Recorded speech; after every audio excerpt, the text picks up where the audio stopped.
Akhirnya, selepas 11 tahun, Wan Ji bakal ke penjara. Ini ulasan saya. Kita intro dulu.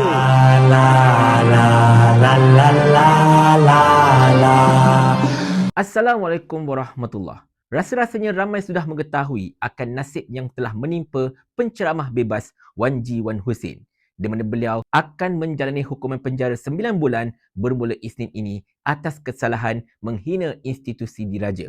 Kalau anda masih ingatlah tuan-tuan puan sekalian akan video beliau yang tular satu ketika dahulu yang antara lain menceritakan betapa beliau berhasrat untuk menjadikan negara ini bebas daripada raja-raja pada tahun 2030.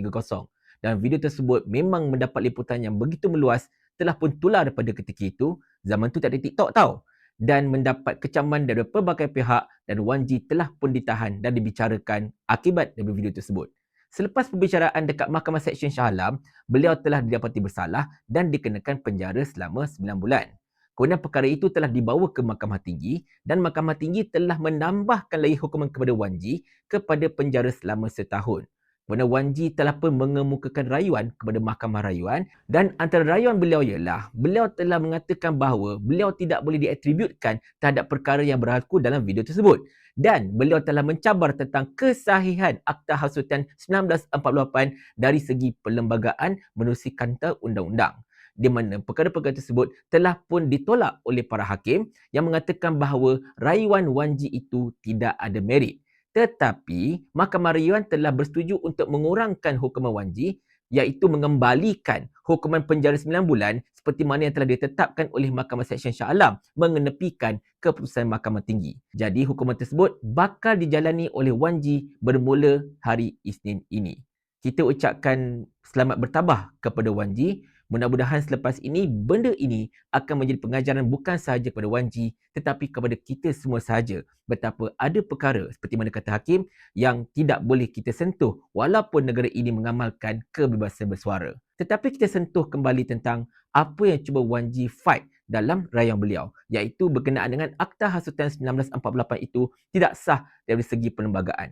Benda ini saya ada sentuh dalam salah satu video saya sebelum ini yang mengatakan bahawa Akta Hasutan itu sudah terlalu lama sebenarnya tidak dipinda secara outright sejak 1948 dan perlukan review yang baru, pindaan yang lebih baru sebenarnya untuk memastikan akta itu kekal segar, kekal relevan dan tidak boleh digunakan atau boleh bertepat lagi tidak disalahgunakan oleh mana-mana pihak tertentu untuk menutup mulut para pengkritik dan sebagainya.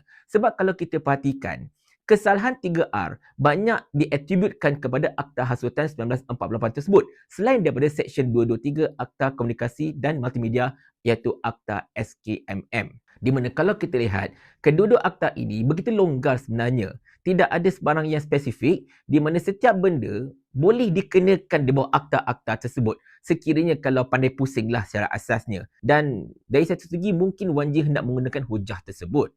Tetapi tak boleh kata apalah sebab akta-akta tersebut memang ada dalam perlembagaan. Jadi kita tak boleh nak kata apa, dan memandangkan polis pun telah menggunakan akta-akta tersebut untuk mengenakan tuduhan ke atas Wan Ji, maka kena terima je lah. Nak buat macam mana kan? Tetapi macam saya katakan, akta tersebut mungkin perlu dikaji semula ataupun sekarang ini memandangkan keadaan tengah kecoh pasal 3R, kita rasa adalah perlu untuk kerajaan dan juga pihak pembangkang sama-sama memikirkan untuk mewujudkan satu akta yang lebih spesifik, yang lebih kebal daripada sebarang percubaan untuk penyalahgunaan oleh pihak-pihak tertentu untuk menutup mulut sesiapa.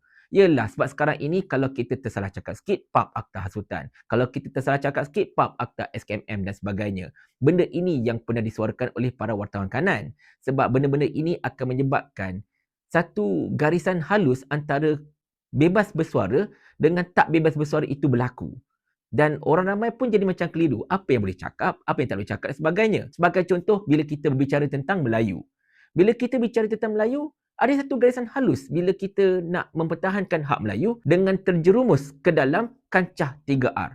Benda-benda itu yang dipersoalkan oleh ramai pihak sebenarnya kalau ikutkan. Dan macam saya katakan tadi, mungkin adalah perlu bagi kerajaan pada ketika ini untuk mengkaji agar satu akta yang lebih spesifik, akta yang lebih fokus berkenaan dengan 3R ini diwujudkan supaya tidaklah timbul cakap-cakap nanti kerajaan menyalahgunakan akta dan sebagainya, betul tak? Dalam hal Wan G ini kan memang tak boleh buat apalah, memang clear cut. Memang nampak terang-terangan betapa beliau cuba untuk menghasut rakyat berkenaan dengan negara yang tidak ada raja pada tahun 2030. Jika benarlah video itu yang dimaksudkan. Tetapi dalam masa yang sama juga rakyat ternanti-nanti. Apakah tindakan yang akan dilakukan pula terhadap Iswandi Moni?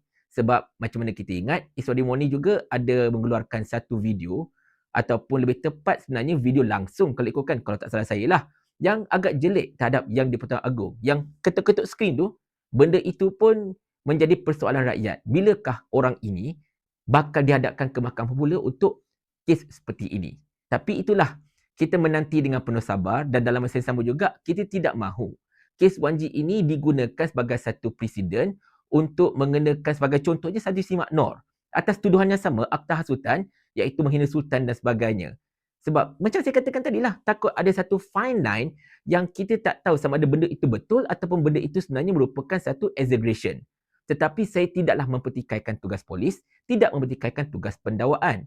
Cuma macam saya katakan, takut-takut perkara ini terdedah kepada penyalahgunaan oleh pihak-pihak tertentu. Itu sahaja. Apart from that, saya tidak ada masalah dan saya menjunjung tinggi undang-undang dan akta-akta yang sedia ada dekat negara kita ini. Bukan apa, tuan-tuan puan-puan sekalian.